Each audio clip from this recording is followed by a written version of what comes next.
اللہ تعالیٰ کے حق کو طلب کیا جاتا ہے تو بڑے بڑے لوگ جو ہیں اپنے دل کے اوپر ایک بوجھ کو، ایک گرانی کو، ایک تنگی کو، ایک تکلیف کو محسوس کرتے ہیں۔ حالانکہ اللہ تبارک و تعالیٰ ہی کا دیا ہوا مال ہے، اس کو خرچ کرنے کے اندر نہ تو کسی قسم کی ہچکچاہٹ ہونی چاہیے۔ جب اللہ تبارک و تعالیٰ طلب کریں، نہ ہی اس مال کو اللہ تبارک و تعالیٰ کے راستے کے اندر لگاتے ہوئے کسی گرانی کا، کسی بوجھ کا انسان کو سامنا ہونا چاہیے۔ لیکن کیا کیا جائے کہ حضرت انسان کی کچھ طبیعت ہی اس طرح کی ہے کہ کئی مرتبہ وہ وقت دینے پہ بھی آمادہ ہو جائے گا، کئی مرتبہ خون پسینہ ایک کرنے کے اوپر بھی آمادہ ہو جائے گا، لیکن جب مال کی بات آئے گی تو مشہور اردو محاورہ ہے، چمڑی چلی جائے دمڑی نہ جائے۔ اس موقع کے اوپر یہ انتہائی سخت دل ہو جاتا ہے اور کئی مرتبہ غریبوں کو، یتیموں کو، مساکین کو کلی طور پہ نظر انداز کر دیتا ہے۔ حضرات گرامی قدر، اس بات کے بنیادی طور پہ دو پہلو ہیں۔ ایک پہلو جو ہے کہ مال کے ساتھ محبت کرتے ہوئے اس کے خرچ سے اعراض کرنے والی بات، اور دوسری بات یہ ہے اللہ تبارک و تعالیٰ کے راستے کے اندر خرچ کرنے کے فوائد اور اس کے مثبت نتائج جو انسان کی اس زندگی کے اندر اور اخروی زندگی کے اندر مرتب ہونے والے ہیں۔ چنانچہ ہمیں ہر دو چیزوں کا تجزیہ کرنے کے بعد اپنا محاسبہ کرنا چاہیے، اور جہاں جہاں بخل موجود ہے، کنجوسی موجود ہے، اور جہاں جہاں ہمارے گرد و پیش میں ضرورت مند لوگ جو ہماری حمایت کے، ہمارے تعاون کے، ہماری معاونت کے مستحق ہیں، ان تک اپنے اموال کو پہنچانے کی بات ہے تو ماضی میں اگر کوئی سستی ہو چکی ہے تو ہمیں آج سے اس بات کا ارادہ کرنا چاہیے، پختہ عزم کرنا چاہیے، عزم صمیم کرنا چاہیے کہ انشاءاللہ ہم اپنی اس کمی کو پورا کریں گے اور اللہ تبارک و تعالیٰ کے راستے میں اس کے عطا کردہ مال کو خرچ کرنے سے کسی بھی قسم کے بخل کا مظاہرہ نہیں کریں گے۔ حضرات گرامی قدر، جب ہم بخیلی کی بات کے اوپر غور کرتے ہیں، بخل کی بات کے اوپر غور کرتے ہیں تو یہ بات سمجھ میں آتی ہے بخیلی کے نتیجے کے اندر انسان کا مال جو ہے کئی مرتبہ اللہ تبارک و تعالیٰ اس کو تلف فرما دیتے ہیں۔ حضرات گرامی قدر، کئی مرتبہ ہم یہ بھی دیکھتے ہیں کہ انسان ساری کی ساری زندگی بخل کا مظاہرہ کرتا رہتا ہے لیکن اس کے باوجود متمول ہی رہتا ہے۔ اس بات کے حوالے سے کئی مرتبہ میں نے آپ کے سامنے ایک آیت مبارکہ کو رکھا ہے جس کا اطلاق ہر نافرمانی پہ ہوتا ہے، ہر گناہ پہ ہوتا ہے۔ اس کو ذرا آپ ضرور مد نظر رکھیے۔ للہ ما فی السماوات و ما فی الارض، اللہ ہی کے لیے ہے جو کچھ آسمان اور زمین کے اندر ہے۔ وَإِن تُبْدُوا مَا فِي أَنفُسِكُمْ أَوْ تُخْفُوهُ، چاہے تم اپنے نفس کے اندر جو چیزیں موجود ہیں ان کو چھپاؤ یا ان کو ظاہر کرو، یحاسبکم بہ اللہ، اللہ تبارک و تعالیٰ تمہیں اکاؤنٹیبل ٹھہرا رہے ہوتے ہیں، اللہ تمہیں جج کر رہے ہوتے ہیں، اللہ تمہیں دیکھ رہے ہوتے ہیں، تمہارے منفی ارادوں کو، تمہارے منفی عزائم کو، تمہارے گناہوں کو، تمہاری کالی کرتوتوں کو، اللہ تبارک و تعالیٰ ہر چیز کو دیکھ رہے ہوتے ہیں۔ پھر پروردگار عالم کیا وجہ ہے کہ کئی لوگ تو تیرے عذاب کے شکنجے میں آ جاتے ہیں اور کئی لوگوں کو تو ڈھیل دے دیتا ہے؟ تو اللہ تعالیٰ نے خود ہی اس حقیقت کا جواب یوں دے دیا، فَيَغْفِرُ لِمَنْ يَشَاءُ وَيُعَذِّبُ مَنْ يَشَاءُ وَاللَّهُ عَلَىٰ كُلِّ شَيْءٍ قَدِيرٌ۔ اللہ تبارک و تعالیٰ جس کو چاہے بخش دے اور جس کو چاہے پکڑ لے۔ اللہ تبارک و تعالیٰ بادشاہ ہیں، بادشاہ کو کون پوچھ سکتا ہے کہ آپ کس کو پکڑ رہے ہیں، آپ کس کو چھوڑ رہے ہیں؟ چنانچہ اس حقیقت سے انسان کو کبھی بھی آنکھیں نہیں چرانی چاہیے کہ اللہ تبارک و تعالیٰ ہمارے جملہ اعمال سے، جملہ معاملات سے پوری طرح آگاہ ہیں۔ یہ الگ بات ہے، فَيَغْفِرُ لِمَنْ يَشَاءُ وَيُعَذِّبُ مَنْ يَشَاءُ وَاللَّهُ عَلَىٰ كُلِّ شَيْءٍ قَدِيرٌ۔ وہ کئیوں کے اوپر اپنی گرفت کو، اپنی پکڑ کو مسلط کر دیتا ہے اور کئیوں کے اوپر اپنی رحمت کی چادر ڈال کر ان کو بخش دیتا ہے یا وقتی طور پہ ان کو چھوٹ اور مہلت دے دیتا ہے۔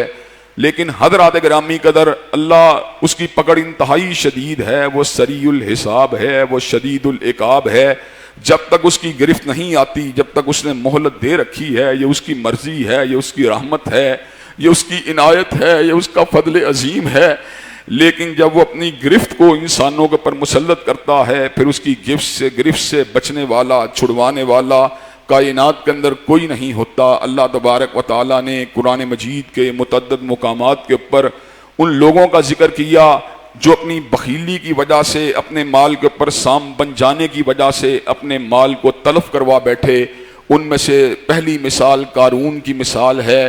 اتنا قارون امیر تھا کہ اس کا خزانہ تو بڑی دور کی بات ہے، خزانے کی چابیوں کو اٹھانے کے لیے انسانوں کی ایک بڑی جمعیت کی ضرورت ہوتی تھی، انسانوں کے ایک بڑے جتھوں کی ضرورت ہوتی تھی۔ اس کی بستی کے لوگ جو دنیا دار تھے، جس وقت اس کے مال کو دیکھتے، اس کے تمول کو دیکھتے، اس کے گھر-بار کو دیکھتے، اس کے خزانے کی چابیوں کو دیکھتے، اس جتھے کو دیکھتے جو اس کے خزانے کی چابیوں کو اٹھانے والا ہے، تو ان کے ذہن کے اندر اکثر یہ بات آتی تھی، یا لیت لنا مثل ما اوتی قارون، اے کاش ہمیں بھی وہ مل جائے جو قارون کے پاس ہے۔ لیکن قارون جو تھا وہ تو اپنے خزانے کے اوپر سام بن کے بیٹھا ہوا تھا۔ بستی کے اہل علم اور اہل دانش اور اہل فکر جو کہ اعمال کی حقیقت اور ان کی عقوبت سے آگاہ تھے، اس کو اس بات کی تلقین کیا کرتے تھے، احسن کما احسن اللہ الیک، تو بھی لوگوں کے ساتھ اسی طرح احسان والا معاملہ کیا کر جس طرح اللہ نے تیرے پہ احسان کیا ہے۔ تو جواب کے اندر وہ ظالم عجیب استدلال پیش کرتا، کہتا انما اوتیتہ علی علم عندی، میں نے یہ مال جو ہے اللہ کی عنایت سے حاصل نہیں کیا، اس کے فضل بے پایاں سے حاصل نہیں کیا، اس کی رحمت بے پایاں سے حاصل نہیں کیا۔ انما اوتیتہ علی علم عندی، میں نے اس مال کو اپنے زور بازو سے کمایا ہے، اپنے ہنر سے کمایا ہے۔ حضرات گرامی قدر اردو کے اندر یہ بات چلتی ہے، پنجابی میں چلتی ہے، جنہ دے کار دانے انہاں دے کملے بھی سیانے۔ حضرات گرامی قدر یہ مال جو ہوتا ہے انسان کے اندر ایک پھونک بھر دیتا ہے، خاص طور پہ جب انسان اس کو اللہ کی عنایت نہیں سمجھتا، اللہ کا فضل بے پایاں نہیں سمجھتا، تو وہ بھی گھمنڈ کے اندر مبتلا تھا۔ انسان کی عمومی فطرت کا ذکر اللہ تبارک و تعالیٰ نے سورہ ہمزہ کے اندر یوں فرما دیا، یحسب ان مالہ اخلدا، انسان تو اس بات کا گمان کرتا ہے اس کا مال کبھی بھی تلف نہیں ہوگا، اس کا مال تو ہمیشہ ہی باقی رہے گا، لیکن وہ اس بات کو بھول جاتا ہے کائنات میں محاسبہ کرنے والی ایک ہستی ہے، کائنات کا ایک مالک ہے، کائنات کا ایک پالنہار ہے، کائنات کا ایک شہنشاہ ہے، کائنات کے نظام کو چلانے والا حی و قیوم ہے، جو لمحے لمحے کے اوپر، جو ذرے ذرے کے اوپر، جو وقت وقت کے اوپر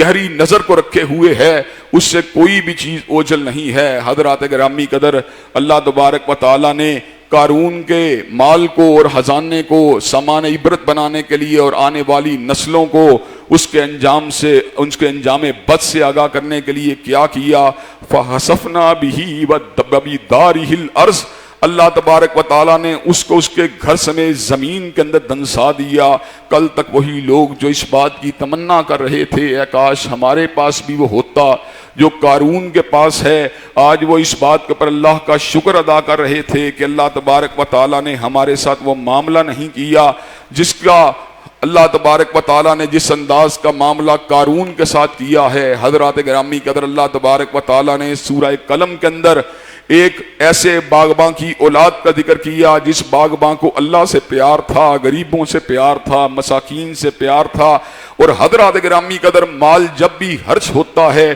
وَآتَ الْمَالَ عَلَىٰ حُبِّهِ، وہ اللہ ہی کی محبت میں خرچ ہوتا ہے، اللہ ہی کے پیار میں خرچ ہوتا ہے۔ وَآتُوا حَقَّهُ يَوْمَ حَصَادِهِ، جس دن فصلوں کی کٹائی کا وقت آتا ہے، اس دن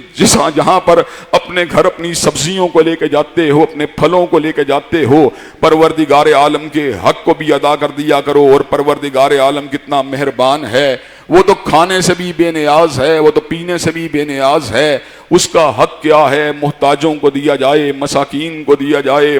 غریبوں کو دیا جائے، یتامہ کو دیا جائے، بیواؤں کو دیا جائے، مفلوق الحال لوگوں کو دیا جائے۔ حضرات گرامی قدر اس کی اولاد جو تھی اس بات کہ غلط حبت اور زوم کے اندر مبتلا ہوئی کہ ہمارا باپ تو بے وقوف آدمی تھا جو اپنے مال کو غریبوں کے اندر، مساکین کے اندر، یتامہ کے اندر لٹا دیا کرتا تھا۔ اگر ہم اب باغ کے مالک بن چکے ہیں تو ہم سویرے سویرے جائیں گے، فصلوں کی کٹائی کا جب وقت آئے گا ہم صبح صبح اپنی فصلوں کو کاٹ کے اپنے گھر لے آئیں گے۔ مساکین اور مانگنے والے اور یتامہ جو ہیں وہ ہمارے مال کی بھنک کو بھی نہ پا سکیں گے۔ حضرات گرامی قدر چنانچہ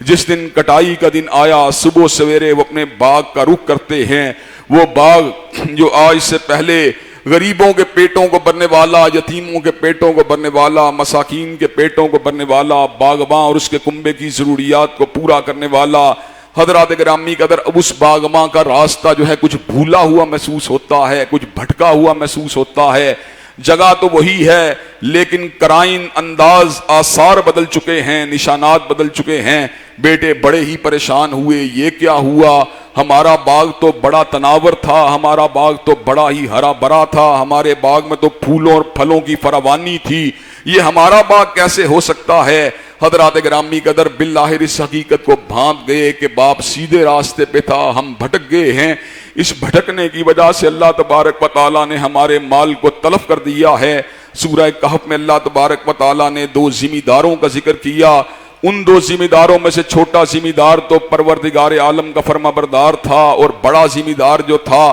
وہ اپنے باغ کی وسعت کی وجہ سے اس کے دماغ کے اندر ایک فطور آ چکا تھا، اور وہ اس قسم کی گھرزہ سرائی کیا کرتا تھا۔ وَمَا ظُنُّ السَّاعَةَ قَائِمَةً، اور میرا یقین ہے قیامت قائم نہیں ہوگی۔ وَلَئِن رُدِدتُّ إِلَىٰ رَبِّي، اور اگر مجھے اپنے پروردگار کی طرف پلٹنا بھی پڑا تو اللہ تبارک و تعالیٰ نے جس طرح زمین کے اوپر میرے پہ کرم کیا ہے، اسی طرح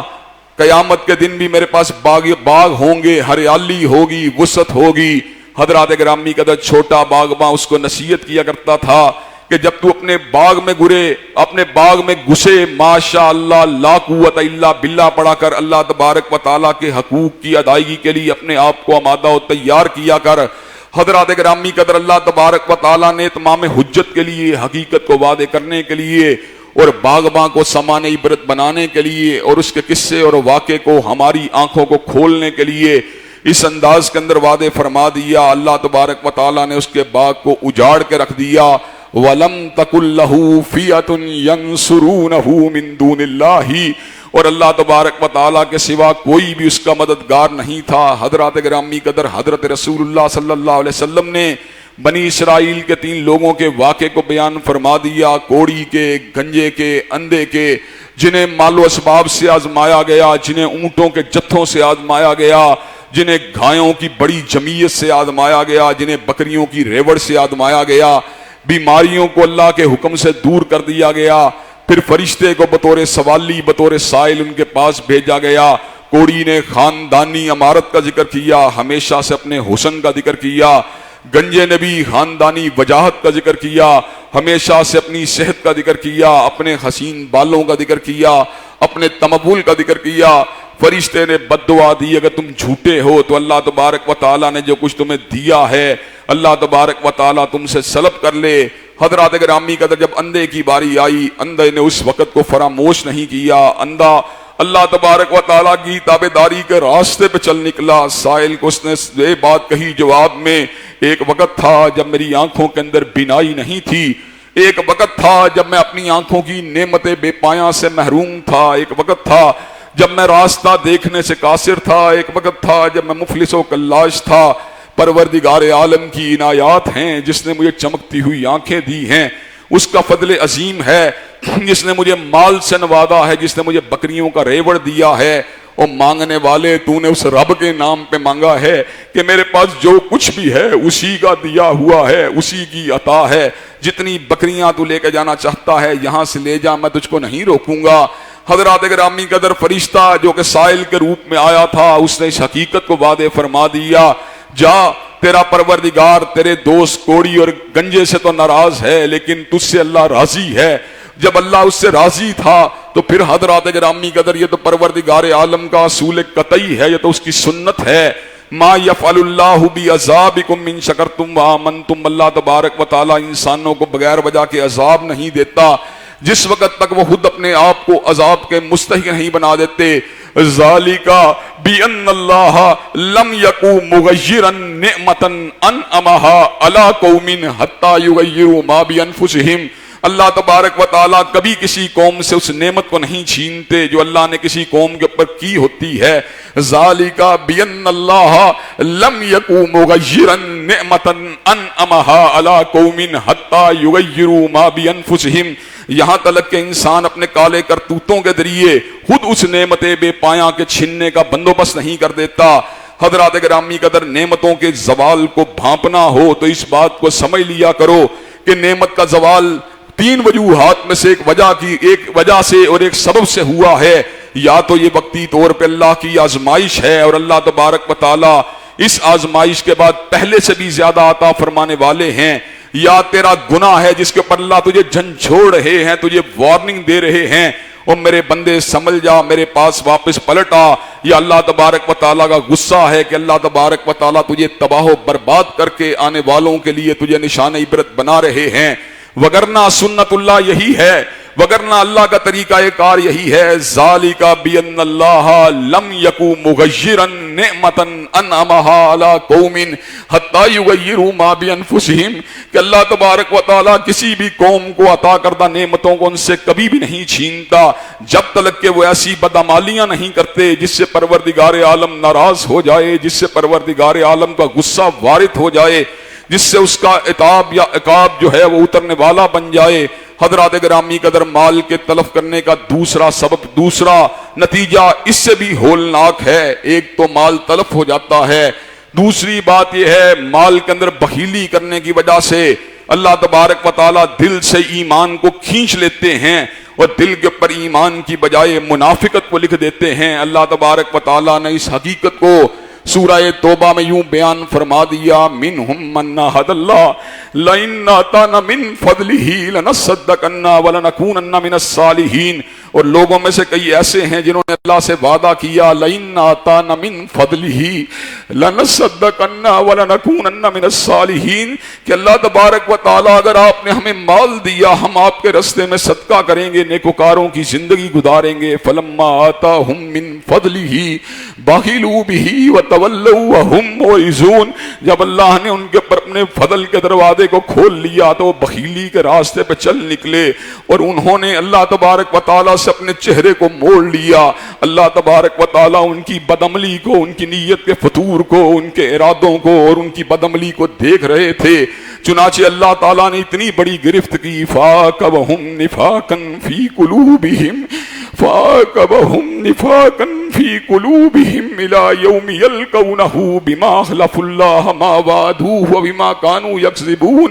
اللہ تبارک و تعالیٰ نے ان کے دلوں کے اوپر نفاق کو لکھ دیا ہے اس دن تک کے لیے جس دن وہ اللہ سے ملاقات کریں گے. اللہ تبارک و تعالیٰ کے سامنے بھی دھوکے باز کی حیثیت سے آئیں گے، منافق کی حیثیت سے آئیں گے، اور یہ اس وجہ سے ہے کہ انہوں نے اللہ تعالیٰ سے وعدہ خلافی کی تھی، اور یہ اس وجہ سے ہے کہ وہ پروردگار عالم سے جھوٹ بولتے رہے. حضرات گرامی قدر، تیسرا نتیجہ مال کے اور اللہ کے راستے میں خرچ نہ کرنے کا یہ ہے کہ اللہ تبارک و تعالیٰ اس مال کو جس سے زکوٰۃ کو ادا نہیں کیا گیا، جس سے صدقے کو نہیں دیا گیا، اللہ تبارک و تعالیٰ اس کنز کو آگ کے اوپر تپانے کے بعد انسان کو عبرت ناک صدا دیں گے. والذین یکنزون الذھب والفضہ والذین یکنزون الذھب والفضہ ولا ينفقونها فی سبیل اللہ فبشرہم بعذاب علیم. وہ لوگ جو سونے چاندی کو جمع کرتے ہیں اور راہ خدا میں خرچ نہیں کرتے، فبشرہم بعذاب علیم، انہیں عذاب علیم کی بشارت سنا دیجئے. یوم یحمى علیہ فی نار جہنم، جس دن اس سونے اور چاندی کو جہنم کے اندر پگھلایا جائے گا اور اس کو تپانے کے بعد فتقوا بها جباہہم وجنوبہم وظہورہم، ان کی پیشانیوں کو، ان کے پہلوؤں کو اور ان کی پشتوں کو داغا جائے گا اور یہ بات کہی جائے گی، ھذا ما کنزتم لانفسکم فذوقوا ما کنتم تکنزون. یہ اس چیز کے سبب ہے جو تم اکٹھا کیا کرتے تھے، چنانچہ آج اکٹھا کرنے کا مزہ چکھ لو. حضرات گرامی قدر، اللہ تبارک و تعالیٰ نے سورہ ماعون کے اندر اسی بلیغ مضمون کو سونے اور لال و یاقوت سے زیادہ قیمتی اور مرصع الفاظ کے ساتھ یوں انتہائی پریسائز اور سمرائز انداز کے اندر بیان فرما دیا. ارائیت الذی یکذب بالدین، کیا تو نے اس شخص کو نہیں دیکھا جو یوم جزا کو جھٹلاتا ہے؟ فذالک الذی یدعو الیتیم ولا یحض علی طعام المسکین، یہ وہ شخص ہے جو یتیم کو دھکے دیتا ہے اور مسکین کو کھانا کھلانے کی رغبت نہیں دلاتا. فویل للمصلین الذین هم عن صلاتهم ساہون، تباہی ہے ان نمازیوں کے لیے جو اپنی نمازوں سے غافل ہیں. الذین هم یراءون الماؤون، جو ریاکاریاں کرتے ہیں، اور حضرات گرامی قدر اس ریاکاری کا اثر جو ہوتا ہے پھر ان کے اعمال پہ یوں ہوتا ہے وَيَمْنَعُونَ الْمَاعُونَ، جو نماز للہیت کے ساتھ ادا کی گئی، جو نماز تقوی کے ساتھ ادا کی گئی، وہ تو دل کے بخل کو مٹا دیتی ہے، وہ تو اللہ کی محبت کے ساتھ دل کو بھر دیتی ہے، لیکن جس نماز میں ریاکاری ہوتی ہے، جس نماز میں دکھلاوا ہوتا ہے، نہ تو وہ نماز فحاشی سے بچا سکتی ہے، نہ وہ نماز عریانیت سے بچا سکتی ہے، نہ وہ نماز بخل سے بچا سکتی ہے، نہ وہ نماز انسان کے اندر وہ صلاحیت کو پیدا کر سکتی ہے جو اس کو گناہوں سے روک سکے، نہ وہ نماز اس کے اندر ایک ایسی تحریک کو بپا کر سکتی ہے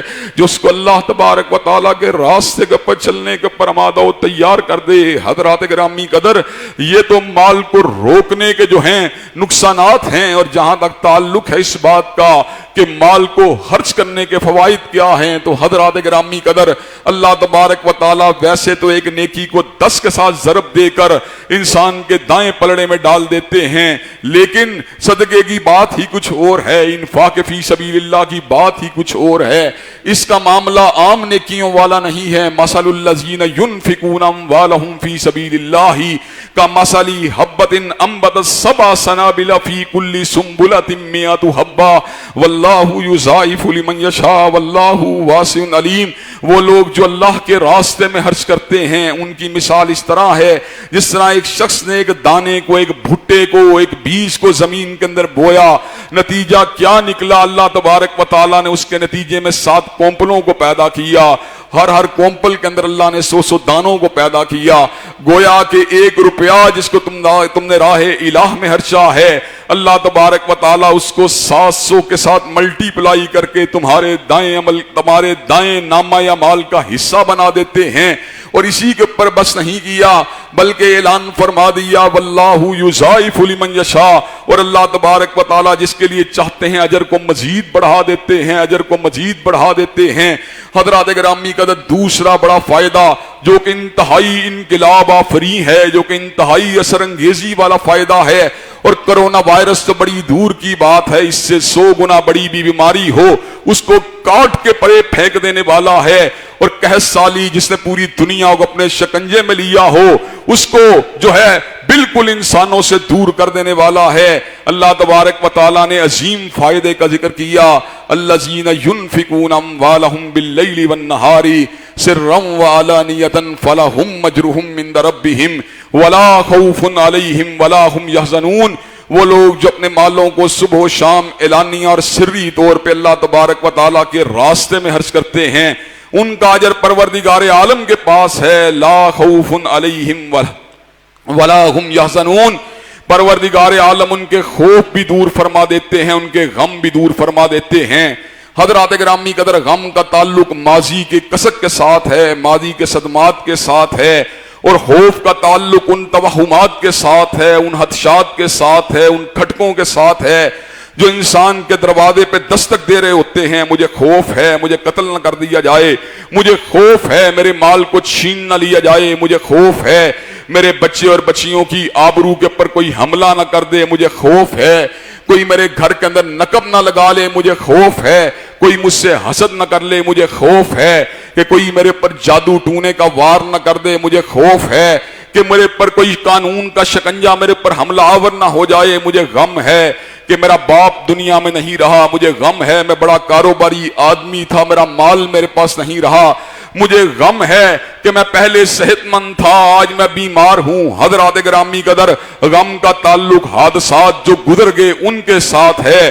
اور خوف کا تعلق ان کھٹکوں، خدشات، امکانات کے ساتھ ہے جو مستقبل میں انسان کی طرف لپک رہے ہیں، اس کے اوپر حملہ کر رہے ہیں۔ حضرات گرامی قدر، کرونا وائرس کا خوف آج انسانوں کے دلوں میں سمایا ہوا ہے، کہیں کرونا وائرس کی وبا اس کو نہ پکڑ لے، اس کو نہ پکڑ لے، مجھ کو نہ پکڑ لے، اس کو نہ پکڑ لے۔ حضرات گرامی قدر، کرونا وائرس کے خوف کے ساتھ ساتھ دنیا بھر کے اندر قحط سالی کا خوف ہے، غربت کا خوف ہے، لاک ڈاؤن کی وجہ سے مفلوق الحالی کا خوف ہے، دیہڑی داروں کی نفسیاتی بیماریوں کا خوف ہے، ان کے اوپر غربت اور بدحالی کا خوف ہے، پروردگار عالم نے فارمولہ بتلا دیا، اللہ نے اعلان فرما دیا، وہ لوگ جو اپنے مال کو راہ الہ میں خرچ کرتے ہیں ان کا اجر پروردگار عالم کے پاس ہے۔ لا خوف علیہم ولا ہم یحزنون، اللہ ان کے خوفوں کو بھی مٹا دے گا، اللہ ان کے غموں کو بھی دور فرما دے گا۔ اور حضرات گرامی قدر، اس کے ساتھ ساتھ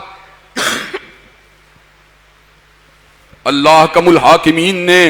ایک اور بہت بڑی بشارت دی ہے، جو بشارت بڑی ہی باکمال ہے۔ وہ بشارت کیا ہے؟ حضرات گرامی قدر، وما انفقتم من شیء فهو یخلفہ وهو خیر الرازقین، جتنے مال کو تم اللہ کے راستے میں خرچ کرتے ہو، اللہ تبارک و تعالیٰ اس مال کے بدلے اور مال عطا فرما دیتا ہے۔ اللہ تبارک و تعالیٰ ہی بہترین رزق دینے والے ہیں۔ یمحق اللہ الربا ویربی الصدقات، اللہ سود کا مچ مار دیتے ہیں اور اللہ تبارک و تعالیٰ جو ہیں صدقات کو بڑھا دیتے ہیں۔ حضرات گرامی قدر، میں کسی کو بدنام نہیں کرنا چاہتا، اس لیے نام لیے بغیر ایک بہت بڑے خانوادے کا کاروباری طور پہ ذکر کر دینا چاہتا ہوں، جس کی چھوٹی سی ایک دکان کے اوپر اتفاقاً مجھے جانے کا موقع ملا۔ جب اس نے مجھے اپنا تعارف کروایا، میری آنکھیں کھلی کی کھلی رہ گئیں۔ یہ تو اربوں پتی آدمی تھا، اب لکھ پتی بھی نہیں رہا۔ اس نے کہا، حافظ صاحب میں آپ کو کیا بتاؤں، مجھ پہ سود کی مار ہے، مجھ پہ سود کی پھٹکار ہے۔ میں اربوں کی بجائے کھربوں کی طرف بڑھ رہا تھا، بینکوں سے لین دین کر رہا تھا اور دنیا کے مال و اسباب کو جمع کر رہا تھا، لیکن یہ حقیقت ہے کہ اللہ تبارک و تعالیٰ سود کا مچ مار دیتے ہیں۔ وہی شخص جس نے اپنی ذہانت و فطانت سے اور اللہ کے فضل عظیم سے اربوں کو حاصل کیا، جب اللہ تبارک و تعالیٰ کی نافرمانی کے راستے پہ چل نکلا، جب سود کے راستے پہ چل نکلا، تو اللہ تبارک و تعالیٰ نے اس کے مال کو گھٹا دیا۔ اور حضرات گرامی قدر، ہم نے صدقے کرنے والوں کے مالوں کو بڑھتے ہوئے دیکھا ہے، پرورش کرتے ہوئے دیکھا ہے۔ وما آتیتم من ربا لیربو فی اموال الناس فلا یربو عند اللہ وما آتیتم من زکاۃ تریدون وجہ اللہ، اور جو سود جو تم لیتے اور دیتے ہو، جس کا مقصد مالوں کو بڑھانا ہوتا ہے، اللہ تبارک و تعالیٰ اس مال کو بڑھنے نہیں دیتے، اور وہ صدقہ جس سے انسان گھبرا رہا ہوتا ہے کہ مال تلف ہو جائے گا، در حقیقت وہ مال کو لانے کا سبب بن جاتا ہے۔ حضرات گرامی قدر، صادق والمصدوق نے اور سیدنا ناطق وحی نے، سیدنا امام الاولین نے، سیدنا خاتم المرسلین نے، سیدنا اشرف الانبیاء نے، سیدنا خاتم النبیین نے، میرے دل کی دھڑکن نے، میری آنکھوں کی ٹھنڈک نے، میرے امام نے، میرے راہبر نے، میرے ہادی نے، میرے مقتدا نے، میرے پیشوا نے، میرے سید نے، میرے سردار نے، حضرت رسول اللہ نے صلی اللہ علیہ وسلم اس واقعے کو بیان فرما دیا۔ ایک آدمی کہیں پہ جا رہا تھا، اس نے بادلوں کے اندر سے کسی نام کو سنا کہ فلاں شخص کے باغ کے اوپر جا کے برسو۔ آدمی نے اس طرح کا واقعہ آج سے پہلے کبھی نہیں دیکھا تھا، بلکہ کبھی سوچا بھی نہیں تھا کہ ایسا بھی ہو سکتا ہے کہ بادلوں کے اندر سے کسی کے نام کی آواز آ رہی ہو۔ اس نے بادلوں کا تعاقب کرنا شروع کیا، ایک مقام پہ پہنچا، کہ سالی کا دور دورہ ہے، گرد و نواح کی زمین بنجر ہے، لیکن اس بنجر زمین کے درمیان ایک خوبصورت باغ ہے جس کے اندر کیاریوں اور نالیوں کو ایک آدمی جو ہے سیدھا کر رہا ہے۔ اس نے اس آدمی سے اس کے نام کو پوچھا، اس لیے کہ بادل وہاں پر رک کے پانی کو گرا رہے تھے۔ اس نے کہا، تیرا کیا نام ہے؟ کہا، میں فلان ہوں۔ کہا، میں نے یہی نام جو تھا آسمان کے بادلوں پہ سنا ہے۔